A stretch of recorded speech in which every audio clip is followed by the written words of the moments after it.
मुंबई ने अपना फैसला सुना दिया है। देश की सबसे अमीर नगर निगम ब्रह्म मुंबई महानगर पालिका यानी बीएमसी में सत्ता का संतुलन बदल चुका है।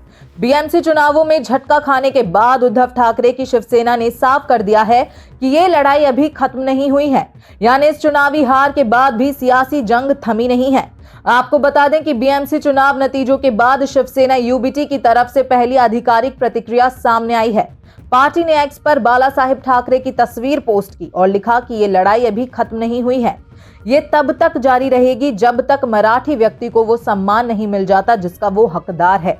बता दें कि ये सिर्फ एक पोस्ट नहीं, ये हार के बाद भी सियासी मोर्चे पर डटे रहने का ऐलान है। इस बयान के जरिए उद्धव ठाकरे गुट ने साफ संकेत दिया है कि बीएमसी में हार के बावजूद मराठी अस्मिता और सम्मान की राजनीति अब भी पार्टी के एजेंडे के केंद्र में है। वहीं शिवसेना यूबीटी नेता संजय राउत ने डिप्टी सीएम एकनाथ शिंदे पर तीखा हमला बोला है। राउत ने कहा कि अगर एकनाथ शिंदे ने शिवसेना के साथ विश्वासघात नहीं किया होता तो आज मुंबई में बीजेपी का मेयर नहीं होता। एक्स पर संजय राउत ने शिंदे की तुलना जयचंद से करते हुए लिखा कि मराठी लोग शिंदे को हमेशा गद्दार के तौर पर याद रखेंगे। दरअसल 2022 में शिंदे ने 39 विधायकों के साथ बगावत कर उद्धव ठाकरे की सरकार गिरा दी थी। वहीं अब बीएमसी चुनाव में बीजेपी को 89 और शिंदे गुट को 29 सीटें मिली हैं। वहीं अब सवाल साफ है कि क्या ये बयान आने वाले विधानसभा और लोकसभा चुनावों की राजनीतिक जमीन तैयार करने की शुरुआत है। अगर नतीजों की बात करें तो बीएमसी चुनावों में बीजेपी और शिवसेना एकनाथ शिंदे गुट के गठबंधन ने जबरदस्त जीत दर्ज की है। चुनाव आयोग और बीएमसी के आधिकारिक आंकड़ों के मुताबिक बीजेपी ने 89 सीटों पर जीत हासिल की। बीजेपी को 11,79,273 वोट मिले जो कुल वोटों का 21.58% है और जीतने वाले उम्मीदवारों में बीजेपी का वोट शेयर 45.22% रहा। यही वजह है कि बीजेपी बीएमसी की सबसे बड़ी पार्टी बनकर उभरी। बीजेपी के सहयोगी शिवसेना एकनाथ शिंदे गुट ने 29 सीटें अपने नाम की। उन्हें 2,73,326 वोट मिले, यानी वोट शेयर का करीब 5%। बीजेपी और शिंदे गुट मिलकर बीएमसी में सबसे बड़ा राजनीतिक ब्लॉक बन गए हैं। वहीं दूसरी तरफ शिवसेना यूबीटी ने राज ठाकरे की मनसे के साथ मिलकर चुनाव लड़ा।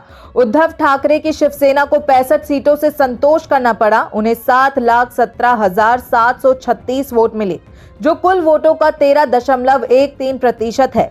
मनसे ने गठबंधन के खाते में 6 सीटें जोड़ी और पार्टी को 74,946 वोट मिले, यानी वोट शेयर का 1.37%। कांग्रेस भी इस चुनाव में सीमित असर ही छोड़ पाई। इंडियन नेशनल कांग्रेस को 24 सीटें मिली और पार्टी को 2,42,646 वोट मिले जो करीब 4.44% वोट शेयर है। इन सबके बीच एआईएमआईएम ने भी शहर की राजनीति में अपनी मौजूदगी दर्ज कराई। एआईएमआईएम ने 8 सीटें जीतकर साफ कर दिया कि मुंबई की राजनीति अब कई ध्रुवों में बंटती जा रही है। एआईएमआईएम को 68,072 वोट मिले हैं। एनसीपी को 3 सीटें, सपा को 2 सीटें और एनसीपी शरद चंद्र पवार गुट को 1 सीट हासिल हुई। बीएमसी चुनाव के नतीजे सिर्फ नगर निगम तक सीमित नहीं हैं, ये नतीजे महाराष्ट्र की राजनीति का मूड दिखा रहे हैं। बीजेपी शिंदे गुट की जीत शहरी इलाकों में उनकी मजबूत पकड़ का संकेत है, तो वहीं उद्धव ठाकरे की शिवसेना के लिए ये नतीजे आत्ममंथन और रणनीति बदलने की चुनौती भी हैं। लेकिन एक बात साफ है, उद्धव ठाकरे की पार्टी इस हार को आखिरी अध्याय मानने को तैयार नहीं है।